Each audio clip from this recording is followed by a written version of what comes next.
नमस्कार दोस्तों, मैं संतोष पटेल स्वागत करता हूं आपके अपने यूट्यूब चैनल डिजिटल भंडार पर। आज की वीडियो में हम सीपीसीटी एग्जाम जनवरी 2024 के लिए कंप्यूटर के इम्पोर्टेंट क्वेश्चंस को समझने वाले हैं।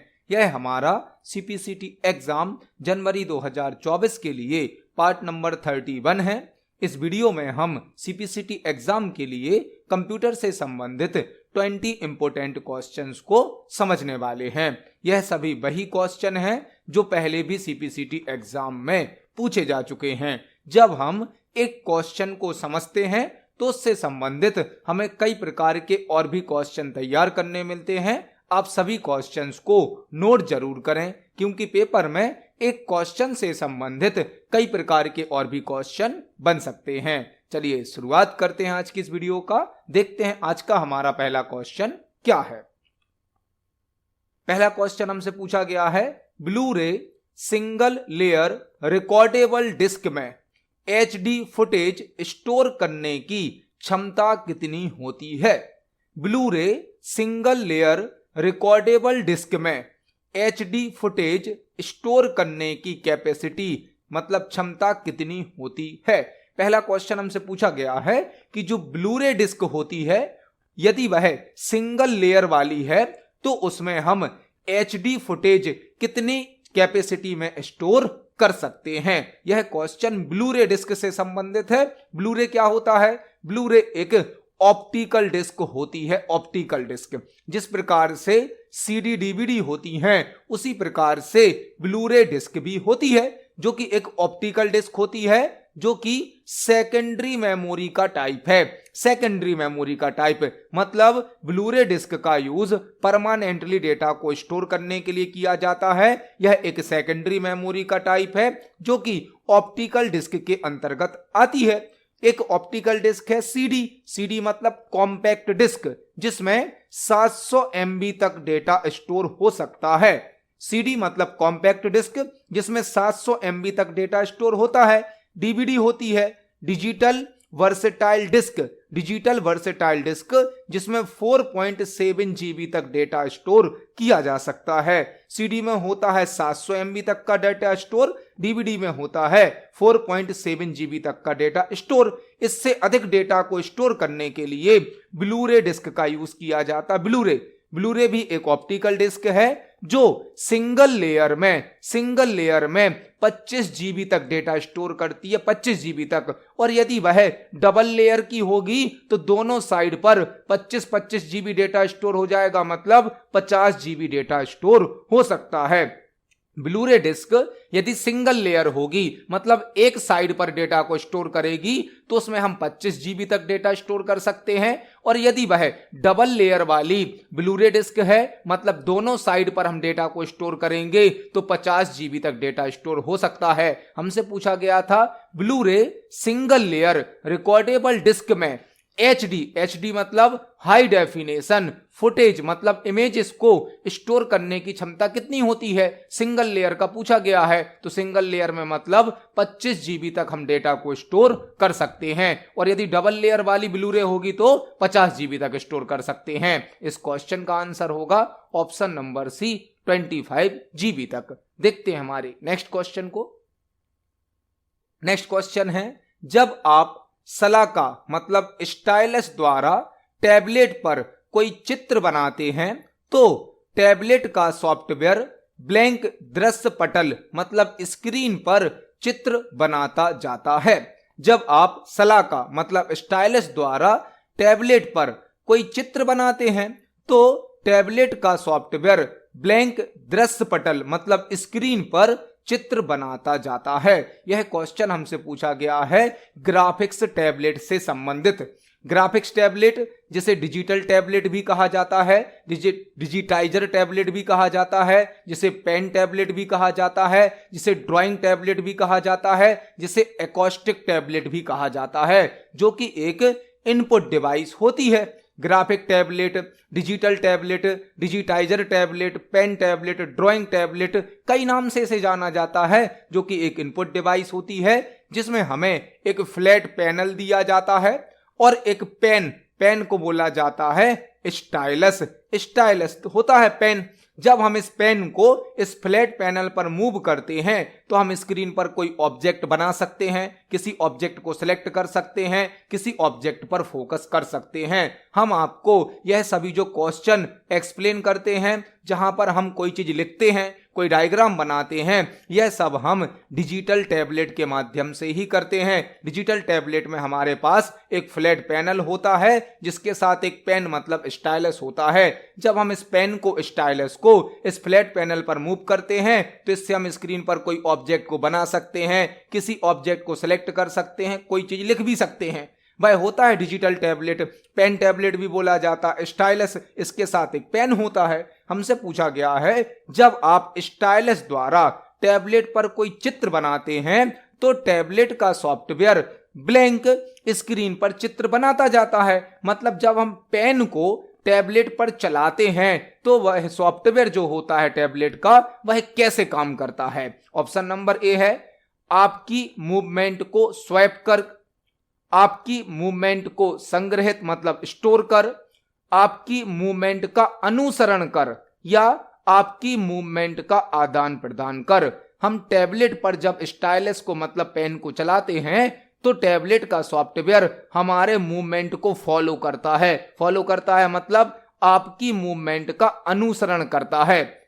जो भी हम स्क्रीन पर लिखना चाहते हैं, बनाना चाहते हैं, उस हिसाब से हमें डिजिटल टैबलेट पर, पेन टैबलेट पर स्टाइलस को मूव करना होता है और पेन टैबलेट का सॉफ्टवेयर हमारे उस मूवमेंट को फॉलो करता जाता है। मतलब इस क्वेश्चन का आंसर होगा ऑप्शन नंबर सी, आपकी मूवमेंट का अनुसरण कर। देखते हैं हमारे नेक्स्ट क्वेश्चन को। नेक्स्ट क्वेश्चन है सिस्टम टाइम सेटिंग्स को ब्लैंक कॉन्फ़िगरेशन में बनाए रखा जाता है। सिस्टम टाइम सेटिंग्स को ब्लैंक कॉन्फ़िगरेशन में बनाए रखा जाता है। हमसे क्वेश्चन पूछा गया है कि कंप्यूटर सिस्टम की जो टाइम की सेटिंग होती हैं, आपने देखा होगा टास्क बार पर राइट साइड में हमें डेट और टाइम शो किया जाता है। उस डेट और टाइम की सेटिंग को कहां पर कॉन्फ़िगर करके रखा जाता है। हमारे कंप्यूटर में जो डेट और टाइम शो होता है उस डेट और टाइम की सेटिंग को सीमोस में स्टोर किया जाता है। सीमोस में, सीमोस क्या है? सीमोस एक छोटी साइज का सेल होता है, एक बैटरी होती है जो कि डेट और टाइम को कंट्रोल करती है। सीमोस एक बैटरी होती है, एक सेल होता है जो डेट और टाइम को कंट्रोल करता है। सीमोस के अंदर बायोस की सेटिंग्स को भी स्टोर किया जाता है। बायोस की सेटिंग्स को, सीमोस का फुल फॉर्म होता है complementary metal oxide semiconductor. Complementary metal oxide semiconductor CMOS का फुल फॉर्म होता है। सीमोस एक बैटरी, एक सेल होता है जो डेट और टाइम की सेटिंग्स को स्टोर करता है, साथ ही साथ बायोस की सेटिंग को भी स्टोर करता है। मतलब इस क्वेश्चन का आंसर होगा ऑप्शन नंबर ए, सीमोस। आपको 3 क्वेश्चन और तैयार करने हैं। बायोस का full form basic input output system होता है। बायोस का full form basic input output system होता है। एसएमपीएस का full form switched mode power supply होता है। स्विच्ड मोड पावर सप्लाई होता है। पोस्ट का full form power on self test होता है। Power on self test. तो इस क्वेश्चन का आंसर होगा ऑप्शन नंबर ए, सीमोस। देखते हैं हमारे नेक्स्ट क्वेश्चन को। नेक्स्ट क्वेश्चन है पावर पॉइंट प्रेजेंटेशन को करंट स्लाइड से रन करने के लिए किस शॉर्टकट की का उपयोग किया जाता है। पावर पॉइंट प्रेजेंटेशन को करंट स्लाइड से रन करने के लिए किस शॉर्टकट की का उपयोग किया जाता है। हमसे पावर पॉइंट का एक क्वेश्चन पूछा गया है कि पावर पॉइंट में यदि हम कोई प्रेजेंटेशन बनाते हैं और हमें किसी फिक्स स्लाइड से अपनी प्रेजेंटेशन को रन करना है तो हम कौन सी शॉर्टकट की का उपयोग करेंगे। यहां पर भी आपको एक साथ कई क्वेश्चन तैयार करने मिलेंगे। पावर पॉइंट एक प्रेजेंटेशन सॉफ्टवेयर होता है। पावर पॉइंट में जो फाइल बनती है उसे कहा जाता है प्रेजेंटेशन। पावर पॉइंट में बनने वाली फाइल को कहा जाता है प्रेजेंटेशन और पावर पॉइंट के पेज को कहा जाता है स्लाइड। पावर पॉइंट में जो पेज यूज होता है उसे कहा जाता है स्लाइड। पावर पॉइंट की फाइल कहलाती है प्रेजेंटेशन, पावर पॉइंट का पेज कहलाता है स्लाइड। मतलब एक प्रेजेंटेशन मल्टीपल स्लाइड से मिलकर बनी होती है। जब हम प्रेजेंटेशन बना लेते हैं, प्रेजेंटेशन तैयार कर लेते हैं, तो प्रेजेंटेशन को रन करने के लिए, प्ले करने के लिए हमें स्लाइड शो करना होता है। स्लाइड शो का मतलब क्या होता है? जो प्रेजेंटेशन बन गई है उसको ऑडियंस के सामने प्ले करना, रिप्रेजेंट करना। मतलब प्रेजेंटेशन को चलाने के लिए, प्रेजेंटेशन को रन करने के लिए हमें स्लाइड शो करना होता है। यदि आप अपने प्रेजेंटेशन को फर्स्ट स्लाइड से, स्टार्टिंग स्लाइड से रन करना चाहते हैं तो शॉर्टकट की होती है F5। F5 स्लाइड शो की शॉर्टकट की होती है। स्लाइड शो मतलब पहली स्लाइड से प्रेजेंटेशन को रन करना, उसकी शॉर्टकट की है F5। और यदि आपको किसी फिक्स स्लाइड से प्रेजेंटेशन को रन करना है, मतलब करंट स्लाइड से रन करना है, तो शॉर्टकट की होती है Shift+F5। Shift+F5 से हमारा प्रेजेंटेशन उसी स्लाइड से रन होगा जो स्लाइड अभी सिलेक्ट है, और F5 से हमारा प्रेजेंटेशन पहली स्लाइड से रन होगा। जबकि Ctrl+F5 से हम प्रेजेंटेशन को ऑनलाइन रन कर सकते हैं। प्रेजेंट ऑनलाइन की शॉर्टकट की होती है Ctrl+F5। Ctrl+C तो कॉपी की शॉर्टकट की है। हमसे पूछा गया था प्रेजेंटेशन को करंट स्लाइड से रन करने की शॉर्टकट की क्या है, वह होती है Shift+F5। तो इस क्वेश्चन का आंसर होगा ऑप्शन नंबर बी, Shift+F5। देखते हैं हमारे नेक्स्ट क्वेश्चन को। नेक्स्ट क्वेश्चन है, डिफॉल्ट प्रिंटिंग विकल्प टूलबार प्रिंट बटन स्वचालित रूप से फाइल के ब्लैंक पृष्ठों को प्रिंट करेगा।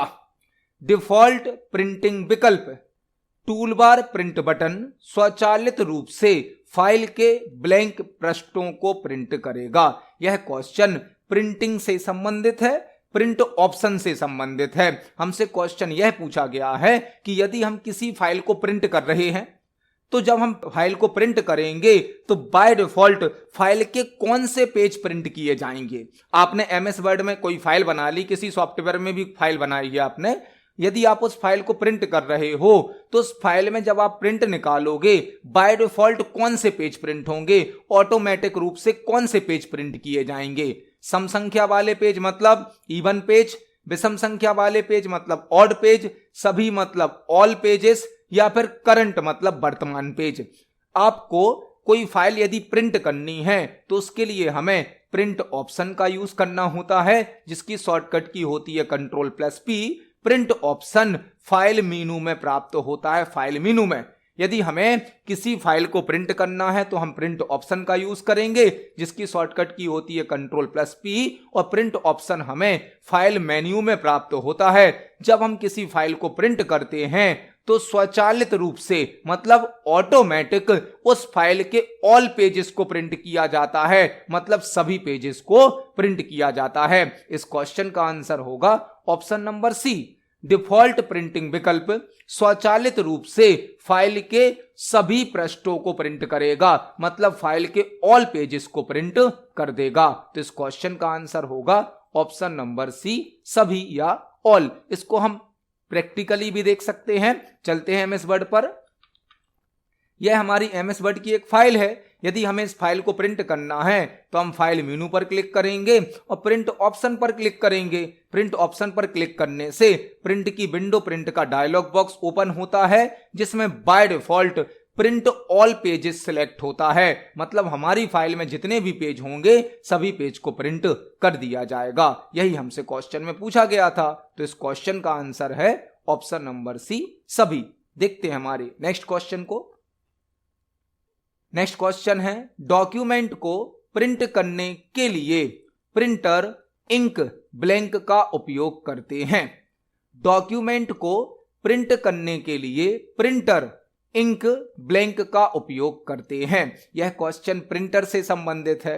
किसी डॉक्यूमेंट को प्रिंट करने के लिए प्रिंटर इंक ब्लैंक का उपयोग करते हैं। प्रिंटर से संबंधित क्वेश्चन है। प्रिंटर क्या है? प्रिंटर एक आउटपुट डिवाइस है जो कि हमें हार्ड कॉपी आउटपुट प्रदान करता है। हार्ड कॉपी आउटपुट प्रदान करता है। फाइल को प्रिंट करने के लिए प्रिंट ऑप्शन का यूज किया जाता है, जिसकी शॉर्टकट की होती है Ctrl+P। हमसे पूछा गया है डॉक्यूमेंट को प्रिंट करने के लिए प्रिंटर इंक ब्लैंक का उपयोग करता है। Option number A cartridge, option number B container, option number C memory, option number D spooler. Printer के अंदर कॉर्ट्रिज होती है। कॉर्ट्रिज, कॉर्ट्रिज में क्या भरी होती है? इंक भरी होती है। मतलब इस क्वेश्चन का आंसर होगा option number A, cartridge. Document को प्रिंट करने के लिए प्रिंटर इंक कॉर्ट्रिज का उपयोग करते हैं। इंक कॉर्ट्रिज का, इंक को कॉर्ट्रिज के अंदर भर के रखा जाता है। मतलब इस क्वेश्चन का आंसर क्या होगा? Option number A, cartridge. Document को प्रिंट करने के लिए प्रिंटर इंक कॉर्ट्रिज का उपयोग करते हैं। देखते हैं हमारे नेक्स्ट क्वेश्चन को। नेक्स्ट क्वेश्चन है, किसी प्रिंटर को इंस्टॉल करने के लिए एक विंडोज उपयोगकर्ता को कहां जाना चाहिए? किसी प्रिंटर को इंस्टॉल करने के लिए एक विंडोज यूजर को कहां जाना चाहिए? यह क्वेश्चन भी प्रिंटर से संबंधित है। किसी प्रिंटर को इंस्टॉल करने के लिए एक विंडोज यूजर को कहां जाना चाहिए? कंट्रोल पैनल में, माय डॉक्यूमेंट्स में, माय डिवाइस में या माय नेटवर्क में? प्रिंटर को इंस्टॉल करना पूछा गया है। प्रिंटर क्या है? प्रिंटर एक आउटपुट डिवाइस है जो कि हमें हार्ड कॉपी आउटपुट प्रदान करता है, और प्रिंटर एक हार्डवेयर डिवाइस है। हार्डवेयर डिवाइस, प्रिंटर एक हार्डवेयर डिवाइस है, लेकिन इस प्रिंटर को ऑपरेट करने के लिए, कंट्रोल करने के लिए हमें इस प्रिंटर का सॉफ्टवेयर भी इंस्टॉल करना होता है। प्रिंटर है तो एक हार्डवेयर डिवाइस, लेकिन प्रिंटर को कंट्रोल करने के लिए, प्रिंटर को ऑपरेट करने के लिए हमें प्रिंटर का सॉफ्टवेयर अपने कंप्यूटर में इंस्टॉल करना होगा, और प्रिंटर के सॉफ्टवेयर को बोला जाता है डिवाइस ड्राइवर। डिवाइस ड्राइवर, किसी भी हार्डवेयर डिवाइस का जो सॉफ्टवेयर होता है उसे बोला जाता है डिवाइस ड्राइवर। किसी हार्डवेयर डिवाइस को चलाने के लिए, ऑपरेट करने के लिए जिस सॉफ्टवेयर का यूज किया जाता है उस सॉफ्टवेयर को कहा जाता है डिवाइस ड्राइवर। तो यदि हमें अपने कंप्यूटर में प्रिंटर के डिवाइस ड्राइवर को, मतलब सॉफ्टवेयर को इंस्टॉल करना है, तो हमें कंट्रोल पैनल का यूज करना होगा। कंट्रोल पैनल का, यदि हम विंडोज ऑपरेटिंग सिस्टम का यूज कर रहे हैं तो हम प्रिंटर के ड्राइवर को इंस्टॉल करने के लिए कंट्रोल पैनल का यूज करेंगे। इस क्वेश्चन का आंसर होगा ऑप्शन नंबर ए, control panel. Control panel Windows का एक फीचर है जहां से हम कंप्यूटर सिस्टम की सभी सेटिंग्स को कंट्रोल कर सकते हैं। तो इस क्वेश्चन का आंसर होगा ऑप्शन नंबर ए, कंट्रोल पैनल। देखते हैं हमारे नेक्स्ट क्वेश्चन को। नेक्स्ट क्वेश्चन है, आमतौर पर अधिक महंगे प्रिंटर का उपयोग ब्लैंक के लिए किया जाता है। आमतौर पर अधिक महंगे प्रिंटर का उपयोग ब्लैंक के लिए किया जाता है। यह क्वेश्चन भी प्रिंटर से संबंधित है कि जो महंगे प्रिंटर होते हैं उनका उपयोग ब्लैंक के लिए किया जाता है। अधिक महंगे प्रिंटर, ऑप्शन नंबर ए क्या है? उच्च resolution black and white printing. उच्च रेजोल्यूशन मतलब high quality black and white printing. जो महंगा प्रिंटर होगा क्या उसका उपयोग हाई रेजोल्यूशन और ब्लैक एंड व्हाइट प्रिंटिंग के लिए करेंगे? ऑप्शन नंबर बी क्या है? उच्च resolution colour printing. Option number C क्या है? निम्न resolution black and white printing. निम्न रेजोल्यूशन मतलब तो लो क्वालिटी हो जाएगा, मतलब महंगा प्रिंटर लो क्वालिटी थोड़ी देगा, ये तो हो नहीं सकता आंसर। ऑप्शन नंबर डी क्या है? निम्न रेजोल्यूशन कलर प्रिंटिंग। यहां पर भी निम्न रेजोल्यूशन है मतलब लो क्वालिटी। प्रिंटर की क्वालिटी को ही प्रिंटर का रेजोल्यूशन भी कहा जाता है, जिसे हम डीपीआई में मेजर करते हैं, डीपीआई में नापते हैं, डॉट्स पर इंच। प्रिंटर की क्वालिटी या प्रिंटर के रेजोल्यूशन को डीपीआई में नापा जाता है। डीपीआई जितना अधिक होता है प्रिंटर की क्वालिटी उतनी अच्छी होती है, डीपीआई जितना कम होता है प्रिंटर की क्वालिटी उतनी खराब हो जाती है। तो यदि अधिक महंगा प्रिंटर है तो हमें हाई रेजोल्यूशन प्राप्त होगा, हाई रेजोल्यूशन प्राप्त होगा और कलर प्रिंट आउट निकलेगा। मतलब आंसर होगा option number B. Option number A में हाई रेजोल्यूशन तो है लेकिन ब्लैक एंड व्हाइट प्रिंटिंग नहीं करनी है, हमें कलर प्रिंटिंग करनी है और हाई क्वालिटी में करनी है, तो हम महंगा प्रिंटर का यूज करेंगे। इस क्वेश्चन का आंसर होगा ऑप्शन नंबर बी, उच्च रेजोल्यूशन कलर प्रिंटिंग। देखते हैं हमारे नेक्स्ट क्वेश्चन को। नेक्स्ट क्वेश्चन है, इंकजेट प्रिंटर की स्याही को सूखने से कैसे बचाया जाता है? इंकजेट प्रिंटर की स्याही को सूखने से कैसे बचाया जाता है? यह क्वेश्चन भी प्रिंटर से संबंधित है। प्रिंटर जो कि एक आउटपुट डिवाइस है, जो हमें हार्ड कॉपी आउटपुट प्रदान करता है। हमसे पूछा गया है इंकजेट प्रिंटर की स्याही को सूखने से कैसे बचाया जाता है। इंकजेट प्रिंटर का क्वेश्चन है। इंकजेट प्रिंटर एक नॉन इंपैक्ट प्रिंटर होता है। नॉन इंपैक्ट प्रिंटर मतलब प्रिंटिंग करते समय साउंड कम करता है और इंकजेट प्रिंटर में लिक्विड फॉर्म में इंक भरी होती है। इंकजेट प्रिंटर में लिक्विड फॉर्म में इंक भरी होती है। इंक को नोजल के माध्यम से पेपर पर स्प्रे किया जाता है और प्रिंटिंग हो जाती है। इंकजेट प्रिंटर एक नॉन इंपैक्ट प्रिंटर है जिसमें लिक्विड फॉर्म में इंक भरी होती है। इंक को नोजल के माध्यम से पेपर पर स्प्रे किया जाता है और प्रिंटिंग हो जाती है। लेकिन इंकजेट प्रिंटर की एक प्रॉब्लम होती है इंक क्लॉगनिंग। इंकजेट प्रिंटर की एक प्रॉब्लम होती है। यदि हम इंकजेट प्रिंटर को कुछ दिनों तक उपयोग नहीं करते हैं तो जो इंक होती है वह प्रिंटर के हेड पर जम जाती है। इंक होती है लिक्विड फॉर्म में। यदि हम बहुत दिनों तक प्रिंटर का उपयोग नहीं करेंगे तो जो इंक होती है वह प्रिंटर के हेड पर जम जाती है। इस समस्या को बोला जाता है इंक क्लॉगनिंग। जब हम कभी कुछ दिनों के बाद प्रिंट आउट निकालते हैं तो पहले हमें प्रिंटर को साफ करना होता है, तभी हमारा प्रिंट आउट निकलता है। हमसे क्वेश्चन पूछा गया है इंकजेट प्रिंटर की स्याही को सूखने से कैसे बचाया जाता है। मतलब इंक क्लॉगनिंग की समस्या ना आए तो उसके लिए हमें क्या करना होगा। इंक क्लॉगनिंग की समस्या कब आती है? जब हम प्रिंटर को कुछ दिनों तक उपयोग नहीं करते हैं तो इंक सूख जाती है। यदि हम प्रिंटर को रेगुलर उपयोग करेंगे तो इंक क्लॉगनिंग नहीं होगी। मतलब आंसर होगा प्रिंटर का अधिक बार उपयोग कर।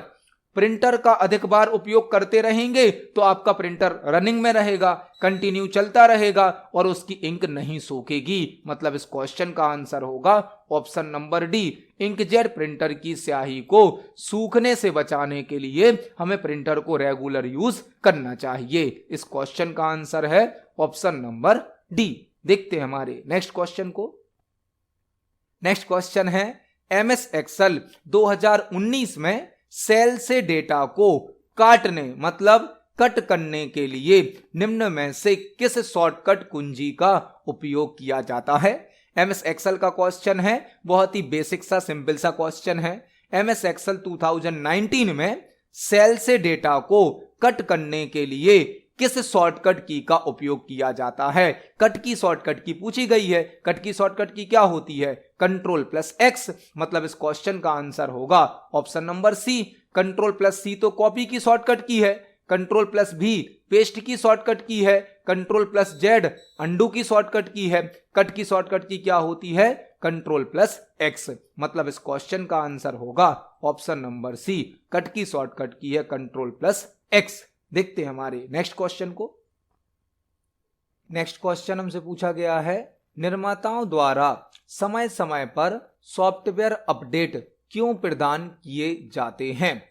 निर्माताओं द्वारा समय समय पर सॉफ्टवेयर अपडेट क्यों प्रदान किए जाते हैं। अगला क्वेश्चन हमसे यह पूछा गया है कि जो सॉफ्टवेयर बनाने वाली कंपनियां होती हैं, जो सॉफ्टवेयर बनाने वाले मैन्युफैक्चरर होते हैं, वह टाइम टू टाइम हमें जो अपडेट देते हैं सॉफ्टवेयर के लिए वह क्यों दिए जाते हैं। आपने देखा होगा आपके मोबाइल में भी जो ऐप इंस्टॉल होते हैं आपको समय समय पर उन ऐप को प्ले स्टोर से अपडेट करना होता है। यदि आप उन ऐप को अपडेट नहीं करते हैं तो आपका मोबाइल स्लो चलने लगता है और आप ऐप के अंदर कुछ फीचर को यूज नहीं कर पाते हैं। तो जो कंपनियां होती हैं वो टाइम टू टाइम अपडेट क्यों देती हैं। ऑप्शन नंबर ए क्या है? हार्डवेयर में बग को खोलने के लिए। ऑप्शन नंबर बी क्या है? सॉफ्टवेयर के आकार को बढ़ाने के लिए, मतलब सॉफ्टवेयर की साइज को इंक्रीज करने के लिए। ऑप्शन नंबर सी सॉफ्टवेयर में बग को ठीक करने के लिए। ऑप्शन नंबर डी हैकर्स द्वारा हमलों की संभावनाओं को बढ़ाने के लिए।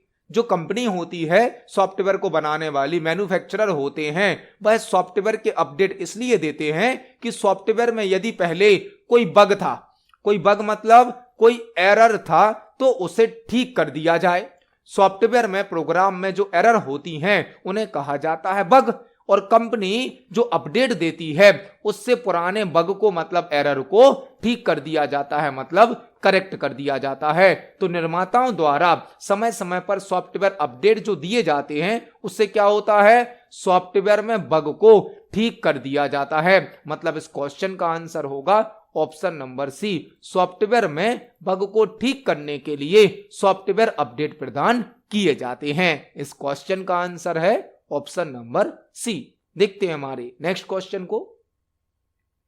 नेक्स्ट क्वेश्चन है, कंप्यूटर को लैन से कनेक्ट करने के लिए किस प्रकार के केबल कनेक्टर का उपयोग किया जाता है। कंप्यूटर को लैन से कनेक्ट करने के लिए किस प्रकार के केबल कनेक्टर का उपयोग किया जाता है। यह क्वेश्चन कंप्यूटर नेटवर्क से पूछा गया है। कंप्यूटर को यदि हमें लैन से कनेक्ट करना है, लैन मतलब local area network, computer network का एक टाइप होता है लैन, लैन मतलब लोकल एरिया नेटवर्क। यदि हमें अपने कंप्यूटर को एक लैन नेटवर्क में जोड़ना है, कनेक्ट करना है, तो हमें कौन से केबल कनेक्टर का उपयोग करना पड़ेगा। जब हम नेटवर्क क्रिएट करते हैं तो नेटवर्किंग करने के लिए हमें RJ45 नाम का कनेक्टर यूज करना होता है। RJ45 जो नेटवर्किंग केबल होती है उसमें एक कनेक्टर लगाया जाता है जो कि होता है RJ45। RJ45 मतलब रजिस्टर्ड जैक 45 एक ऐसा कनेक्टर होता है जिसका उपयोग नेटवर्किंग करने के लिए किया जाता है। तो इस क्वेश्चन का आंसर होगा ऑप्शन नंबर डी, कंप्यूटर को लैन से कनेक्ट करने के लिए RJ45 केबल कनेक्टर का उपयोग किया जाता है। RJ का फुल फॉर्म होता है रजिस्टर्ड जैक। आपको 3 क्वेश्चन और तैयार करना है। HDMI का फुल फॉर्म क्या होता है, high definition multimedia interface, high definition multimedia interface. VGA का फुल फॉर्म क्या होता है, वीडियो ग्राफिक्स एरे या video graphics adapter, video graphics array या वीडियो ग्राफिक्स एडाप्टर। IDE का फुल फॉर्म क्या होता है, integrated development environment, integrated development environment. तो इस क्वेश्चन का आंसर होगा ऑप्शन नंबर डी, RJ45। देखते हैं हमारे नेक्स्ट क्वेश्चन को। नेक्स्ट क्वेश्चन है, कंप्यूटर कीबोर्ड पर प्रिंट स्क्रीन कुंजी निम्नलिखित में से किस श्रेणी से संबंधित है। कंप्यूटर कीबोर्ड पर प्रिंट स्क्रीन की निम्नलिखित में से किस कैटेगरी से रिलेटेड है। यह क्वेश्चन कीबोर्ड से पूछा गया है। कीबोर्ड से, कीबोर्ड क्या है, कीबोर्ड एक इनपुट डिवाइस होती है। कीबोर्ड एक इनपुट डिवाइस है जिसके द्वारा हम कई प्रकार के डेटा को कंप्यूटर में इनपुट कर सकते हैं। कीबोर्ड पर एक की होती है प्रिंट स्क्रीन की, किसी कीबोर्ड में शॉर्ट में PS भी लिखा होता है। प्रिंट स्क्रीन या PS एक ऐसी की होती है जो स्क्रीन पर शो होने वाले ऑब्जेक्ट का स्क्रीनशॉट ले लेती है। आपके मॉनिटर स्क्रीन पर जो भी ऑब्जेक्ट, जो भी इमेज, जो भी इंफॉर्मेशन अभी शो हो रही है उसका स्क्रीनशॉट लेने के लिए प्रिंट स्क्रीन की का यूज किया जाता है जो कि एक स्पेशल पर्पस की होती है। स्पेशल पर्पस की, विशेष कार्य को करती है यह की। प्रिंट स्क्रीन की का यूज स्क्रीनशॉट लेने के लिए किया जाता है। मतलब प्रिंट स्क्रीन की एक स्पेशल पर्पस की होती है। तो इस क्वेश्चन का आंसर होगा option number D, special purpose keys. देखते हैं हमारे नेक्स्ट क्वेश्चन को। नेक्स्ट क्वेश्चन है, पेपल ब्लैंक एप्लीकेशन है। पेपल ब्लैंक एप्लीकेशन है। हमें एक एप्लीकेशन का नाम दिया गया है पेपल और हमसे पूछा गया है यह किस प्रकार का एप्लीकेशन है। ऑप्शन नंबर ए है स्पाइडर का पता लगाने के लिए, ऑप्शन नंबर बी है स्पैम से सुरक्षा के लिए, ऑप्शन नंबर सी है ऑनलाइन पैसे के लेन देन के लिए, ऑप्शन नंबर डी है ऑनलाइन स्टॉक ट्रेडिंग के लिए। जो पेपल ऐप है यह ऑनलाइन मनी ट्रांसफर में यूज होती है। मतलब आंसर क्या होगा, ऑप्शन नंबर सी, ऑनलाइन पैसे के लेन देन के लिए पेपल एप्लीकेशन का यूज किया जाता है। पेपल एक ऑनलाइन मनी ट्रांसफर एप्लीकेशन है। मतलब इस क्वेश्चन का आंसर होगा ऑप्शन नंबर सी, ऑनलाइन पैसे के लेन देन के लिए पेपल एक एप्लीकेशन होती है। तो इस क्वेश्चन का आंसर होगा ऑप्शन नंबर सी। देखते हैं हमारे नेक्स्ट क्वेश्चन को। नेक्स्ट क्वेश्चन है, कंप्यूटर मॉनिटर एक इलेक्ट्रॉनिक आउटपुट डिवाइस है जिसे ब्लैंक के रूप में भी जाना जाता है। कंप्यूटर मॉनिटर एक इलेक्ट्रॉनिक आउटपुट डिवाइस है जिसे ब्लैंक के रूप में भी जाना जाता है। यह क्वेश्चन मॉनिटर से संबंधित है। मॉनिटर जो कि एक आउटपुट डिवाइस होता है, आउटपुट डिवाइस जो कि हमें सॉफ्ट कॉपी आउटपुट प्रदान करता है। मॉनिटर एक आउटपुट डिवाइस है जो कि हमें सॉफ्ट कॉपी आउटपुट प्रदान करता है और सॉफ्ट कॉपी आउटपुट को कहा जाता है इलेक्ट्रॉनिक आउटपुट, जिसे हम डिजिटल आउटपुट भी कह सकते हैं, डिजिटल कॉपी आउटपुट भी कह सकते हैं। मॉनिटर एक आउटपुट डिवाइस है जो कि हमें सॉफ्ट कॉपी आउटपुट प्रदान करता है। सॉफ्ट कॉपी आउटपुट को digital output, digital copy output या इलेक्ट्रॉनिक आउटपुट भी कहा जाता है। हमसे पूछा गया है कंप्यूटर मॉनिटर एक इलेक्ट्रॉनिक आउटपुट डिवाइस है जिसे ब्लैंक के रूप में भी जाना जाता है। मॉनिटर को VDT भी कहा जाता है और VDU भी कहा जाता है। VDT मतलब वीडियो डिस्प्ले टर्मिनल या विजुअल डिस्प्ले टर्मिनल। मॉनिटर को VDT मतलब वीडियो डिस्प्ले टर्मिनल या विजुअल डिस्प्ले टर्मिनल भी कहा जाता है और VDU मतलब वीडियो डिस्प्ले यूनिट या विजुअल डिस्प्ले यूनिट भी कहा जाता है। मॉनिटर को 3 नाम से जाना जाता है, मॉनिटर, VDT या VDU। VDT मतलब वीडियो डिस्प्ले टर्मिनल या विजुअल डिस्प्ले टर्मिनल, जबकि VDU मतलब विजुअल डिस्प्ले यूनिट या वीडियो डिस्प्ले यूनिट। तो इस क्वेश्चन का आंसर होगा ऑप्शन नंबर ए, वीडियो डिस्प्ले टर्मिनल के रूप में भी मॉनिटर को जाना जाता है। देखते हैं हमारे नेक्स्ट क्वेश्चन को। नेक्स्ट क्वेश्चन है, निम्न में से किस प्रकार का कंप्यूटर मॉनिटर स्क्रीन पर एक इमेज बनाने के लिए इलेक्ट्रॉनों के बीम का उपयोग करता है? निम्न में से किस प्रकार का कंप्यूटर मॉनिटर स्क्रीन पर एक इमेज को बनाने के लिए इलेक्ट्रॉनों के बीम का उपयोग करता है? यह क्वेश्चन भी मॉनिटर से संबंधित है। मॉनिटर जो कि एक आउटपुट डिवाइस है जो हमें सॉफ्ट कॉपी आउटपुट प्रदान करता है। हमसे पूछा गया है निम्न में से किस प्रकार का कंप्यूटर मॉनिटर स्क्रीन पर किसी इमेज को बनाने के लिए इलेक्ट्रॉन्स बीम का उपयोग करता है? वह होता है CRT मॉनिटर। CRT का फुल फॉर्म क्या होता है? Cathode ray tube. CRT monitor में इलेक्ट्रॉन बीम का यूज किया जाता है। CRT का फुल फॉर्म होता है cathode ray tube, cathode ray tube. तो इस क्वेश्चन का आंसर होगा ऑप्शन नंबर ए, CRT मतलब कैथोड रे ट्यूब मॉनिटर में इलेक्ट्रॉन बीम का यूज किया जाता है। एक होता है LED मॉनिटर, LED मॉनिटर जिसका फुल फॉर्म होता है लाइट एमिटिंग डायोड। एक होता है LCD मॉनिटर जिसका फुल फॉर्म होता है liquid crystal display.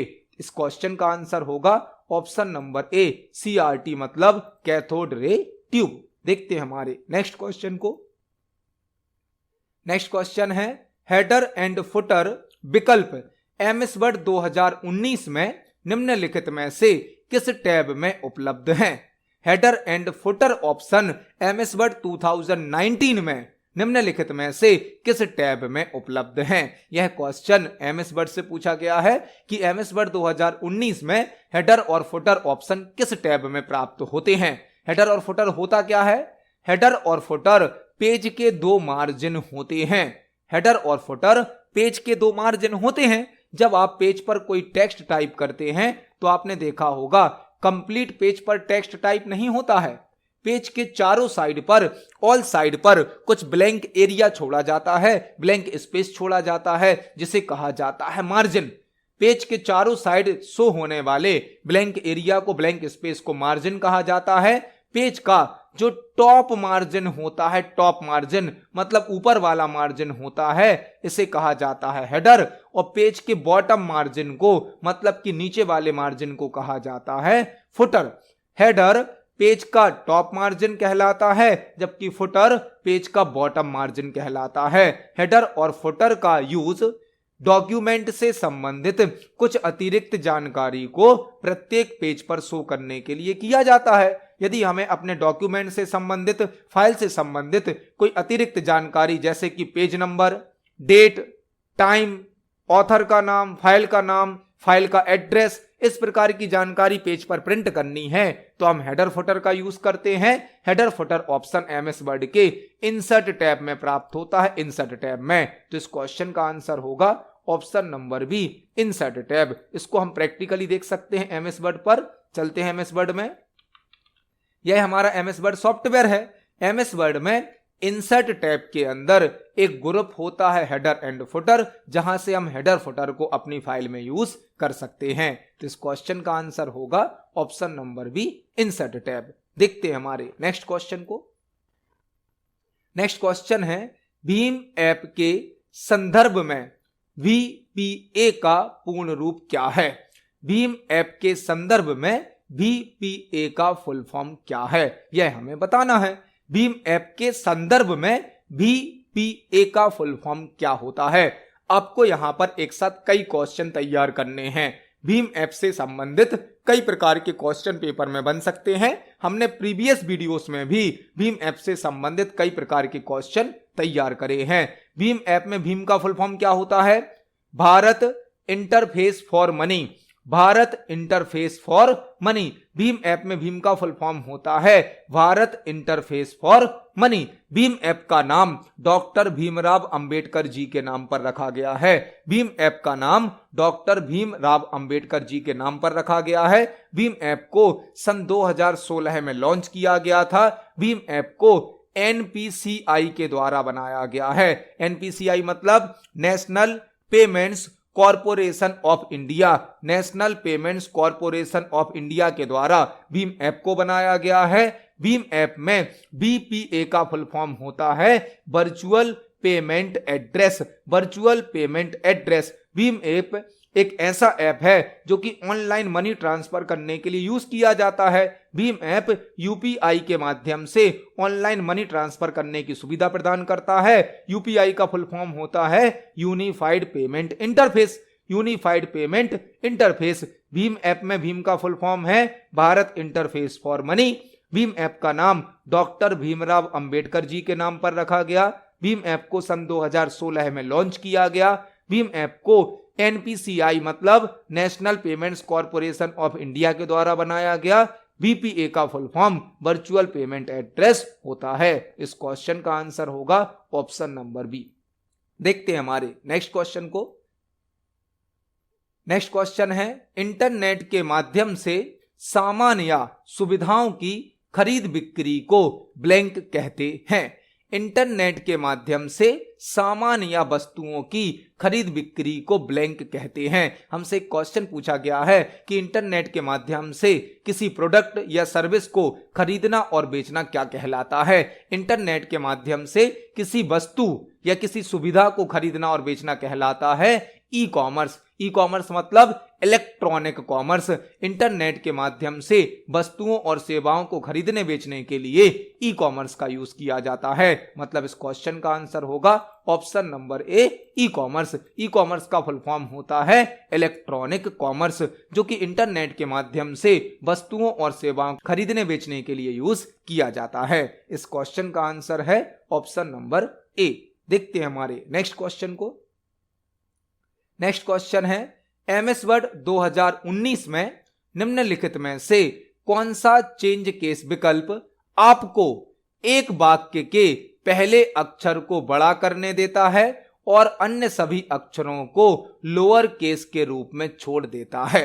MS word 2019 में निम्नलिखित में से कौन सा चेंज केस विकल्प आपको एक वाक्य के पहले अक्षर को बड़ा करने देता है और अन्य सभी अक्षरों को लोअर केस के रूप में छोड़ देता है? यह क्वेश्चन MS वर्ड से पूछा गया है, जो कि चेंज केस टॉपिक से संबंधित है। आपको प्रीवियस वीडियोस में भी चेंज केस टॉपिक से संबंधित कई प्रकार के क्वेश्चन तैयार करने मिले हैं। यह क्वेश्चन भी चेंज केस से संबंधित है। CPCT के पेपर में एक दो क्वेश्चन चेंज केस टॉपिक के जरूर होते हैं।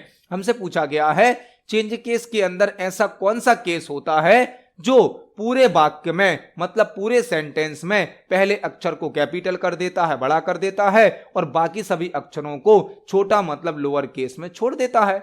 चेंज केस का क्वेश्चन है। चेंज केस क्या करता है MS वर्ड में? चेंज केस ऑप्शन के द्वारा हम टेक्स्ट को कैपिटल लेटर में शो कर सकते हैं, स्मॉल लेटर में शो कर सकते हैं या स्मॉल और कैपिटल दोनों लेटर में शो कर सकते हैं। एमएस वर्ड में टाइप होने वाले टेक्स्ट को कैपिटल लेटर में, स्मॉल लेटर में या कैपिटल और स्मॉल दोनों लेटर में शो करने के लिए, टाइप करने के लिए चेंज केस का यूज किया जाता है। Change case option MS word के होम टैब में प्राप्त होता है, फॉन्ट ग्रुप में प्राप्त होता है। एमएस वर्ड में टोटल 5 प्रकार के केस होते हैं। चेंज केस की शॉर्टकट की होती है शिफ्ट प्लस F3। शॉर्टकट की से केवल 3 प्रकार के केस यूज किए जा सकते हैं। 3 प्रकार के होते टोटल 5 केस हैं, लेकिन शॉर्टकट की से केवल 3 प्रकार के केस यूज होते हैं। हमसे पूछा गया है ऐसा कौन सा केस होता है जो पूरे वाक्य के पहले अक्षर को बड़ा कर देगा और अन्य सभी अक्षरों को लोअर केस में छोड़ देगा। वह होता है सेंटेंस केस। सेंटेंस केस जो कि एमएस वर्ड का डिफॉल्ट केस भी होता है। एमएस वर्ड का डिफॉल्ट केस होता है सेंटेंस केस, जिसमें पूरे वाक्य का मतलब पूरे सेंटेंस का पहला अक्षर बस बड़ा होता है, बाकी सभी अक्षर छोटे होते हैं। तो इस क्वेश्चन का आंसर होगा ऑप्शन नंबर ए, सेंटेंस केस। इसको हम एमएस वर्ड पर प्रैक्टिकली देख सकते हैं। चलते हैं एमएस वर्ड पर। यह हमारा एमएस वर्ड सॉफ्टवेयर है। आप देख सकते हैं हमने यहां पर जो टेक्स्ट टाइप किया है इसमें पूरे वाक्य में पहला अक्षर बस बड़ा है, बाकी सभी अक्षर छोटे हैं, क्योंकि एमएस वर्ड का डिफॉल्ट केस होता है sentence case. Sentence case, sentence case मतलब पूरे सेंटेंस का पहला अक्षर बड़ा होता है, बाकी सभी अक्षर छोटे होते हैं। एमएस वर्ड में होम टैब के अंदर फॉन्ट ग्रुप होता है, जहां पर चेंज केस नाम का ऑप्शन होता है, जिसमें टोटल 5 केस होते हैं। डिफॉल्ट केस होता है सेंटेंस केस। सेंटेंस केस मतलब पहले अक्षर को बड़ा कर दिया जाएगा वाक्य में, बाकी सभी अक्षरों को छोटा कर दिया जाएगा। यह डिफॉल्ट केस होता है। दूसरा केस है लोअर केस। लोअर केस मतलब पूरा टेक्स्ट छोटे अक्षरों में शो किया जाएगा। अपर केस मतलब पूरा टेक्स्ट बड़े अक्षरों में शो किया जाएगा। कैपिटलाइज ईच वर्ड, हर शब्द का पहला अक्षर बड़ा कर दिया जाएगा, बाकी सभी अक्षरों को छोटा कर दिया जाएगा। और लास्ट होता है टॉगल केस। टॉगल केस क्या करता है? टॉगल केस केस को रिवर्स करता है, मतलब जितने अक्षर कैपिटल में थे वह सभी स्मॉल में बदल जाएंगे और जितने स्मॉल में थे वह कैपिटल में बदल जाएंगे। यह करता है toggle case. Toggle case case को रिवर्स कर देगा। Shift plus F3 change case की शॉर्टकट की होती है, जिससे केवल 3 प्रकार के केस यूज किए जा सकते हैं। तो इस क्वेश्चन का आंसर होगा ऑप्शन नंबर ए, सेंटेंस केस। इस क्वेश्चन का आंसर है ऑप्शन नंबर ए। तो आज की वीडियो में हमने सीपीसीटी एग्जाम के लिए कंप्यूटर से संबंधित 20 इंपोर्टेंट क्वेश्चंस को समझा। जब हम एक क्वेश्चन को समझते हैं तो उससे संबंधित हमें कई प्रकार के और भी क्वेश्चन तैयार करने मिलते हैं। आप इन सभी क्वेश्चंस को पढ़ें, समझें। यदि आपका कोई क्वेश्चन है, कोई डाउट है तो कमेंट सेक्शन में जरूर पूछें। वीडियो पसंद आती है तो वीडियो को लाइक करें, ज्यादा से ज्यादा शेयर करें। मिलते हैं अगली वीडियो में। धन्यवाद।